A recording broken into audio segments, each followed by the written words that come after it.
The Indianapolis Colts need a true wide receiver one for quarterback Anthony Richardson. Rome Odunze from the Washington Huskies will step into that role. We're going to talk about that and more on the Locked On NFL Draft Podcast. You are Locked On NFL Draft, your daily podcast covering the NFL Draft. Part of the Locked On Podcast Network, your team every day. What's up, Locked On family? Welcome into the Locked On NFL Draft Podcast, your daily podcast covering your favorite draft prospects, part of the Locked On Podcast Network, your team every day. Thank y'all for making Locked On NFL Draft your first listen today and every day. Shout out for being our everydayers. I'm your boy, Damian Parson, always on the ones and twos. You can find and follow me on Twitter at DP_NFL, or X, rather. I'm a national scout and senior draft analyst. I got to kick this thing over to my guy, Mr. LSU, 2019 national champion with them LSU Bengal Tigers, Keith Sanchez. You can find and follow him on X at The Talent Code. Keep talk to him, baby. What's up, Locked On family? This is Keith Sanchez, the other side to this dynamic duo, man, that is the Locked On NFL Draft Podcast, man, and I'm a 2019 national champ with those LSU Tigers, man, so you know why we're here, right? We're here to bring you that championship level content surrounding the NFL Draft, whether it's college football, whether it's NFL football. What we like to say over here, it all starts with the NFL. DP, today's slate, we're doing draft radar, right? You already talked about Rome Odunze to the Indianapolis Colts. We're going to dive all the way into that. I have another wide receiver that's going top 15 to another head coach quarterback combination. We'll talk about that in the AFC West. Then we're going to talk about stock up, stock down, what guys are performing well, what guys are trending down, and then we're going to finish this thing up with a Coach Cape appearance and a Coach DP appearance, man, when we hand out those game balls for the best college performances of this past weekend. But DP, before we get that started, man, why don't we give our title sponsor a shout out? LinkedIn Jobs can help you find the qualified candidates that you want to talk to faster. Post your job for free at linkedin.com/lockedonnfl. That's linkedin.com/lockedonnfl to post your job for free. Terms and conditions apply. Guys, Rome Odunze. You talking about, I want to call him Rome Odunze because he's a dude, Keith. Like this young man, like this wide receiver class is so talented. But to watch him week in and week out, not just week in, week out, big time moments. What's the phrase? Big time players make big time plays in big time games. And he just does that, man. And I want to pair him with Anthony Richardson. The Indianapolis Colts, God bless them, they're winning games, but they're winning too many games. So our storyline of Marvin Harrison Jr. playing for the team his dad played for is kind of almost out the window at this point, right? The only saving grace is that the owner, we know, is one of the wildest owners in the NFL, right? So he will pull something off. That's the only saving grace with this situation. No, that's a great point. He will absolutely pull something out of the hat, right? Be a magician, put all the chips on the table, and say, man, I'm trading up into the top 7. Let me go get my guy, right? But Rome Odunze, right? Being 6'3", 210, 215 pounds, being an athletic guy, but he moves much more fluid than a guy of his stature should, right? In terms of his route running, his stem work, but you see the 4.4 speed, being able to win vertically, but it's the body control, it's the hand-eye coordination, it's the ball skills. And I think for me, putting him in this Indianapolis Colts offense, right? You have Michael Pittman Jr., who you got to figure out if you want to pay him or not, right? You have Alec Pierce, who Alec Pierce is just kind of he's more of a deep threat contested catch type of guy. He's not going to wow you with routes. He's not going to separate. He's a one track plane type of route runner, right? So you talk about stretching vertically, stretching horizontally, crossers, in cuts, stuff like that. That's where he can make his money. You don't want him trying to run a ton of variety of routes. You got Josh Downs, right? Who one of our guys from the 2023 NFL draft, working in the slot, being a big time playmaker for them when they feed him the football. They got to get some tight ends. But I think you insert Rome Odunze into this offense with Zach Moss and Jonathan Taylor in the backfield. Now second year, healthy, fully healthy, Anthony Richardson. This offense could absolutely, in my opinion, on paper, could take over and really battle with CJ Stroud, what they're cooking over there in Houston. And as much as we give credit to Jacksonville, I feel like there's something missing there. I feel like there's something still missing offensively for the Jacksonville Jaguars. And I feel like the AFC South is still up for grabs in that regard. And I think that they can go ahead and place himself in a great position by adding Rome Odunze. Because Keith, coming off of the game he just had, right? Rome Odunze against Oregon State this past weekend, 7 receptions, 106 receiving yards, 2 receiving touchdowns, and the game-sealing catch on the back shoulder fade when it was like, what was it, 3rd and 1? I think 3rd and 1, 3rd and 2. And it's like, well, if we don't get this and we punt, we give DJU and Oregon State a shot with like 45 seconds left to drive down the field, excuse me, and make a play. And Michael Penix said, not today, Oregon State. I'm getting it to my guy. So give me Rome Odunze to the Indianapolis Colts. I like that fit, DP, and I think that Rome fits well with that combination of Michael Pittman, Alec Pierce, Josh Downs, right? It's just another weapon that they have to, like you said, make this thing really multiple and make it very versatile. DP, I'm going Troy Franklin to the Denver Broncos, and this is why. The Denver Broncos, they have speed, right? They've drafted speed, but it's been smaller guys, right? And then they're bigger guys, talking about Cortland Sutton. Like, you wonder how much can this guy separate? Troy Franklin to the Denver Broncos. The Denver Broncos are winning. They're doing the Indianapolis Colts thing, right? They're pushing themselves out of the top 10, top 15, but I think they'll still be in range to draft a guy like Troy Franklin. And I'm starting to believe more and more. DP, last week, I think he went 2 receptions for 147. This week, he went 8 receptions for 128, right? And what I'm starting to see on tape, DP, is not only like this guy is fast, but his speed is enough to where you're starting to wonder, how fast is he, right? Like, is this guy low 4.3s, high 4.2s? Because he's separating, right? And we know he has the stride length and stuff like that. So I think that's going to be a very intriguing conversation, just how fast is Troy Franklin. But I like him with this Denver Broncos offense because, like I said, he's actually 6'2", right? 185, 190 pounds. So, and he has the speed. So he's not like a KJ Hamler or Marvin Mims or Jerry Jeudy, right? He's taller and he has a bigger frame, but then he's also faster than what Cortland Sutton is. And I think if the Denver Broncos continue to play well, this Sean Payton, Russell Wilson combination, right? Why would we think that it was going to be over with, right? Because we started this year, they went 0-2, 0-3, gave up 70 points. Like, yeah, this ain't going to work next. This is not going to be a thing next year, matter of fact. But guess what? It may be a thing, and now it's just time to add weapons, because I even think about how the Denver Broncos in training camp and then how they entered the season. I mentioned KJ Hamler, right? But he had, I think, was it the heart injury or something like that, where he had to, he's not on the team anymore. Then Tim Patrick tears his ACL, right? That's 2 starting wide receivers that's down. Now everybody has to get pushed up and elevated. So this wide receiver core needs to be revamped anyway. And I think Troy Franklin is starting to show that he's that guy that can potentially be a number 1 wide receiver for a franchise. Kid, I love that. And I love it from the aspect of this. Let's say they don't blow it up in terms of trading one of their guys, right? So let's say they keep Cortland Sutton, they keep Jerry Jeudy, they have Marvin Mims. You add Troy Franklin to this offense, right? First of all, Russ is still one of the best deep ball throwers in the NFL. Mm-hmm. He throws a beautiful deep pass. So now what does Troy Franklin do? He opens everything up, right? Because he's that guy that the safety has to key in on. Where is Waldo? Where is he on when they break the huddle? Which side is he going to? Is he in the slot? Is he outside? Is he on the left? Is he at X? Is he at Z? Is he in motion? Where is he?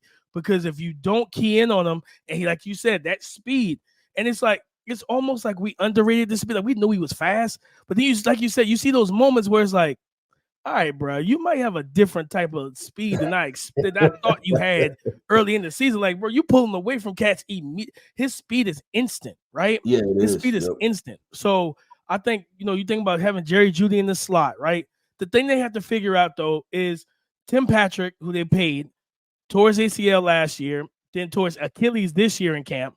So it's like, okay, what do we do with this? Do we keep him, right? Or do we, if we keep him, do we try to move Cortland Sutton? Because you want it to be like I think Sean Payton's a play call that can get the best out of all of them. You know what I mean? But it's like, there's only one football to go around. How do you handle that, right? But I think Troy Franklin on the outside, Cortland Sutton on the outside, you put Jerry Jeudy in the slot and let him cook. Russell Wilson could, especially because that'll probably be your quarterback next year because you're not in a position to draft one of the top guys, right? A guy that Sean Payton will probably prefer, like a Caleb Williams. So unless somehow his draft stock plummets, but I think that's cooking. I think that's cooking with with gas, Keith. Like you put Troy Franklin in that offense, you got a deep threat, you got your route running slot guy, you got your big body back shoulder fade, contested catch guy that can play in the paint, your red zone option, and Javonte Williams is healthy, so he's running the football better and catching out the backfield. Hey, man, I think Denver can finally say, man, we might be ready to challenge Kansas City. Yep, I agree 100%. But DP, let's keep this thing going, man. Let's keep it flowing, man. We are on to the stock up, stock down segment. Listen, not just any stock up, stock down. We're talking about what players performed well from this past weekend, right? And if I was y'all, I would stay tuned. We get into the end of college football season. This is where we say the draft matters. These conversations matter because these are the guys that are trending up the draft board. So, man, y'all stay tuned for the stock up, stock down segment. These days, every new potential hire can feel like a high-stakes wager for your small business.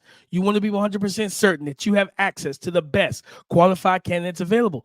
That's why you have to check out LinkedIn Jobs. LinkedIn Jobs helps you find the right people for your team faster and for free. Guys, it's easy. All you have to do is create a free job post on LinkedIn Jobs, add the purple hashtag hiring frame to your LinkedIn profile to spread the word that you're hiring. You have simple tools at your disposal, like screening questions that make it easy to focus on candidates with just the right skill set and experience so you can quickly prioritize who you like to interview and or hire. It's why small businesses rate LinkedIn Jobs #1 in delivering quality hires versus leading competitors. Okay, I'm talking all competitors, right? They are #1 via small businesses. Okay, so LinkedIn Jobs helps you find the qualified candidates that you want to talk to faster. Post your job for free at linkedin.com/lockedonnfl. That is linkedin.com/lockedonnfl to post your job for free. Terms and conditions apply.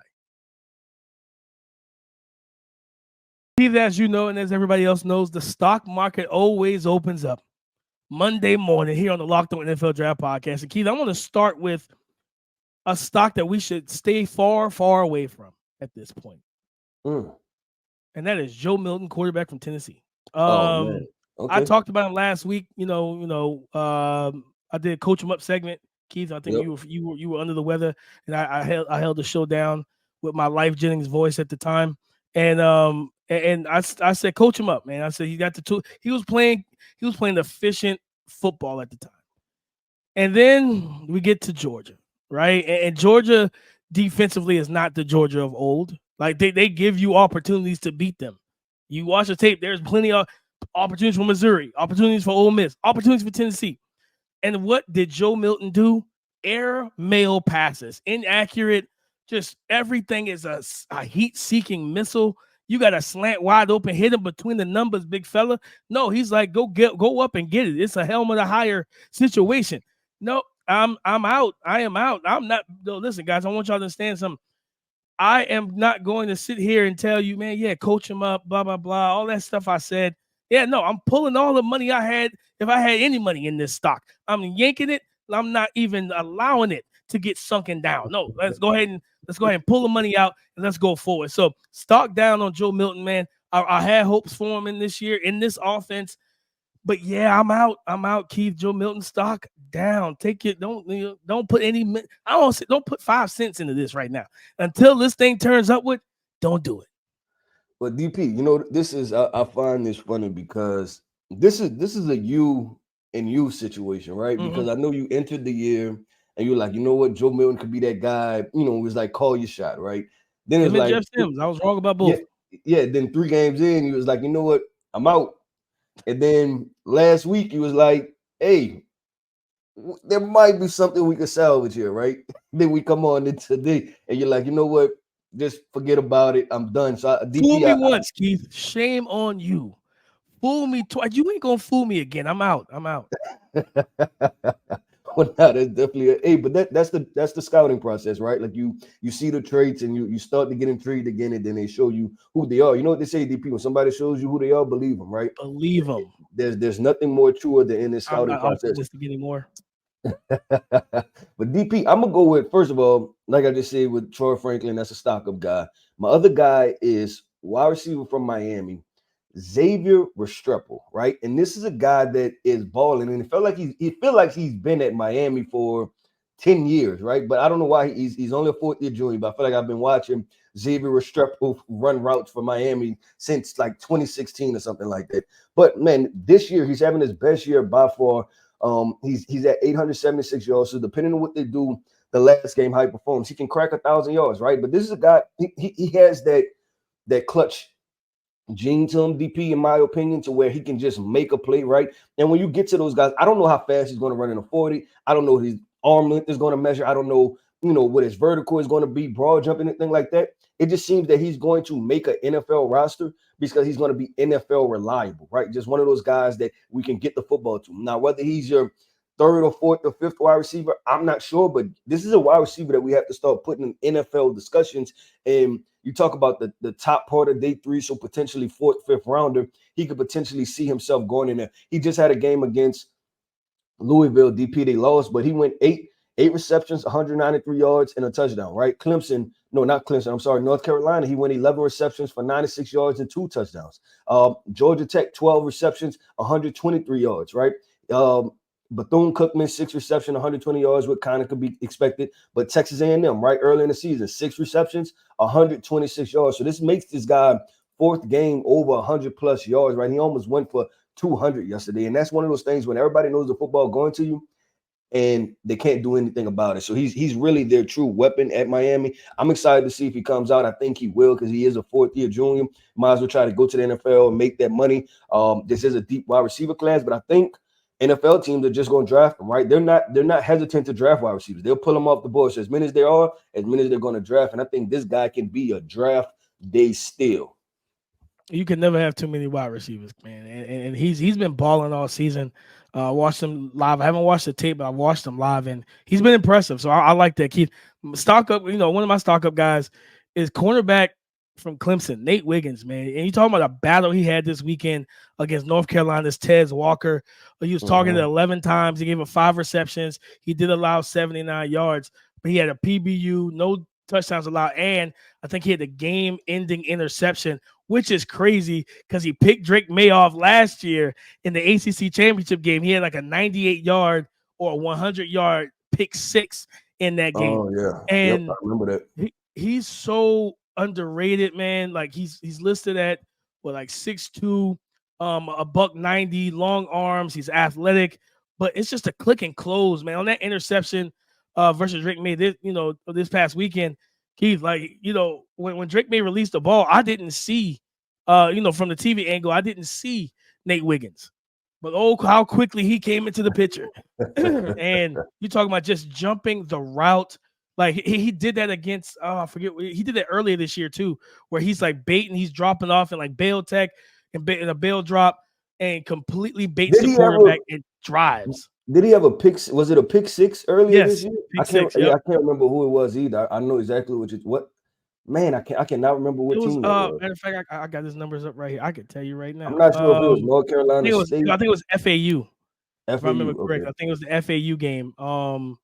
And it was just he's so good, man, at what he does. And like I said, this is a good cornerback group, but this is a guy that goes under the radar, right? Because Clemson isn't a perennial powerhouse anymore. They're not a household team to talk about.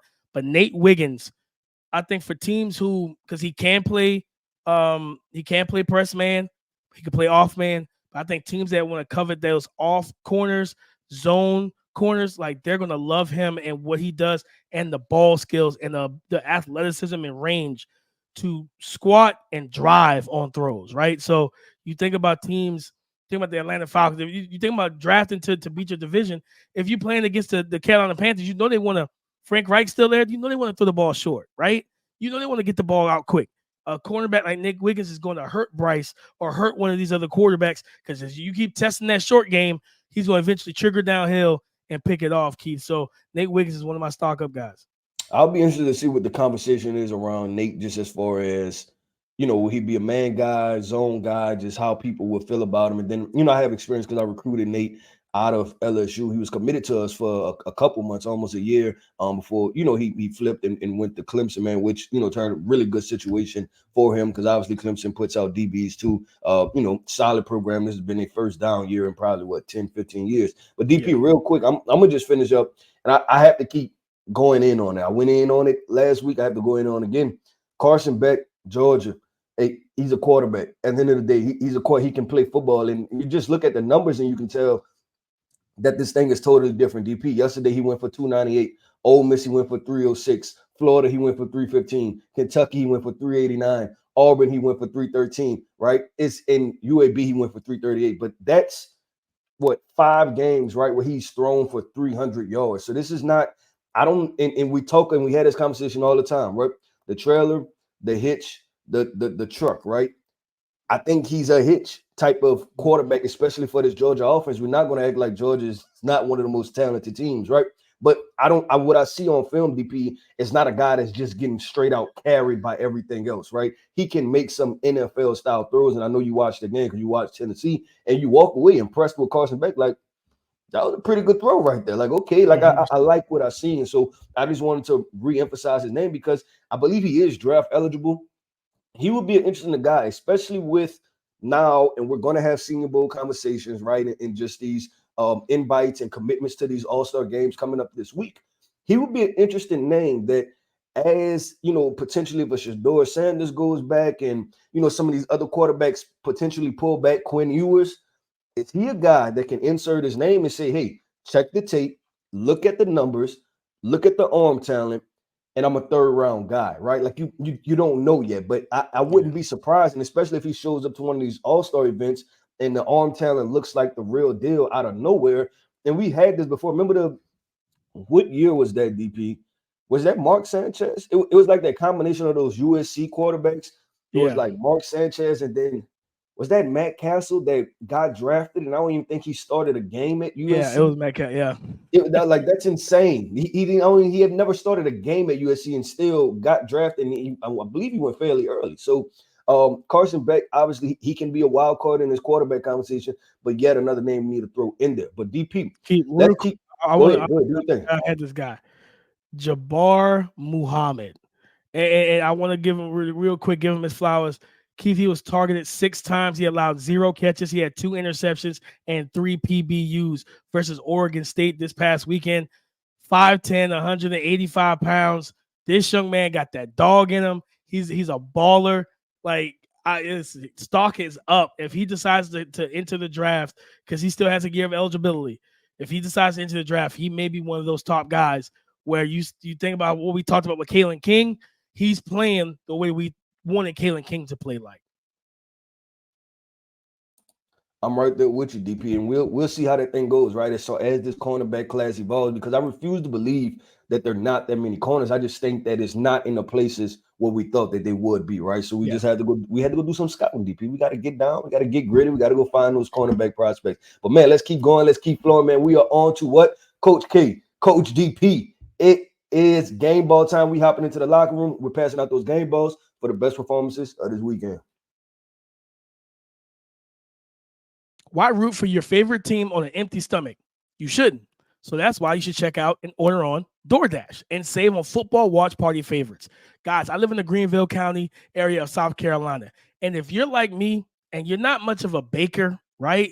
But you have all the watch party favorites. You have your pizza, your wings, your sodas, your burgers, your chips. You have all those things. But you don't have dessert. You can do like me. And you can order in on DoorDash from the Cheesecake Factory. I love the Cheesecake Factory. Me and my wife, my family, we love it. Okay, the variety, the assortments of flavors and different varieties that they have, guys, it's outstanding. So if you like me and you, like I said, you can't bake, but you want to go ahead and have those that tasty dessert after your watch party favorites, then all you got to do is use DoorDash, guys. Listen to me. Get 50% off up to a $10 value when you spend $15 or more on your first order when you download the DoorDash app and enter the code LOCKED23. Coach K, who are you giving your game ball to? AP, you can find me. You can find me in Missouri locker room. I am going to Brady Cook, and I am handing the game ball right to you, young man. You got the ball back. I believe you were down to Florida. I know you were down to Florida, but I think it was 2 points, I believe, or something like that. You were down by a couple points, right? And you drove the team right down the field. You got the football. You said no problem, right? Hit a couple passes. I think there was a pass interference penalty too also, but cool, calm, collective, protected the football. Yesterday, you went, 331 for one touchdown. Wasn't the highest completion percentage, but you also had big-time plays, right? And this is another quarterback, just like we talked about the Carson Beck conversation, he's just simply like he's playing solid football, right? And he's cooled off a lot. The back end of the year, the front of the year, he was rolling. I believe he had, I think it was 16 might have been 14 or 12 touchdowns in like the first 4 or 5 games. He was lighting people up. He took Vanderbilt. He threw 4 touchdowns against Vanderbilt, 395 yards. He followed that up against LSU with 400 yards passing, right? So this is a guy that potentially can have some high leverage moments. They had that upset win DP against Kansas State, who was ranked number 15 at the time, I believe. He went 350 and 2 touchdowns against them, right? So another guy that's throwing the football pretty well. He looks to be a pretty composed quarterback, right? And when you're talking about that threshold of the NFL, because you have to have those conversations about these guys, because we talk about NFL starters, and we'll dive all the way into this, but there aren't 32 NFL starters, right? Like the Raiders are on to Aiden O'Connell. Some of these other teams, they're on to bad quarterback, like Josh Dobbs. He's a Cinderella story this year, right? So they're not 32 starters. So Brady Cook, the question is, could you be a fringe NFL starter, right? The back end, or like continue to develop as a backup quarterback? I don't think he's going to come out this year, but it will be interesting because he's showing some pretty composed things as a quarterback so far this year. No, he really has, Keith, and I like what I've seen from him. And then he's got, he's got a baller and Luther Burden with him, and stuff like that. Those boys are putting up. And I watched that game and I watched the end of it, and I was like, okay, you know what I mean? Like you talk about the ability to just have the mental fortitude. We're down. We don't have much time on the clock. Let's get down. Let's get in the field goal range and make the play. It was very Brady-esque because his name is Brady Cook, John Brady. See what I did there. Keith, my game ball. I'm going to the Michigan Wolverines, man, and I'm going to cornerback, former wide receiver Mike Sanstrill. Okay, targeted 3 times. He allowed 2 receptions for 41 yards. He had 2 interceptions in this game, and he was one of the best defensive players. And I believe, if I remember correctly, he has like 5 interceptions on the season. This young man is like, it's like boxing, right?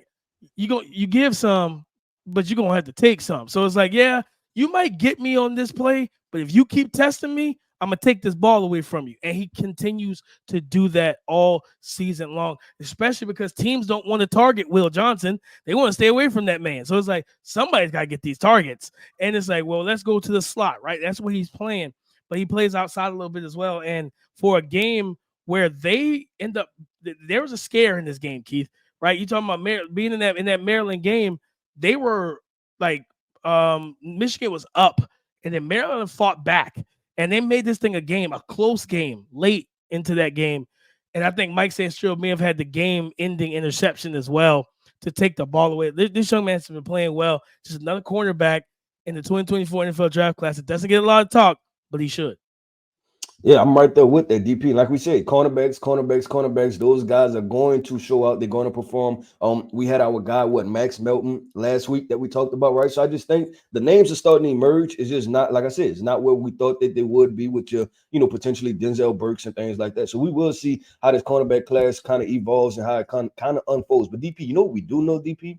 That this is the best NFL draft podcast out there, man. I want to say shout out to our everydayers. Thank you for tapping in this, man, because y'all help make us, right? We are why we do what we do. We enjoy talking to y'all every single day. Hey, and guess what? The comments are increasing. The views are increasing. The likes are increasing. So I want you to make sure that y'all go smash that like button. You like something we said, y'all comment. If you don't like something we said, let's talk about it. Make sure you subscribe to the YouTube channel, man, and we're going to be here the entire draft season. So I want to say shout out to our everydayers. Thank you for tapping in. You can find me on X at The Talent Code. You can find DP, Damian Parsons. You can find him on X at DP_NFL. And like we always like to say, man, y'all talk to us because we like to talk back.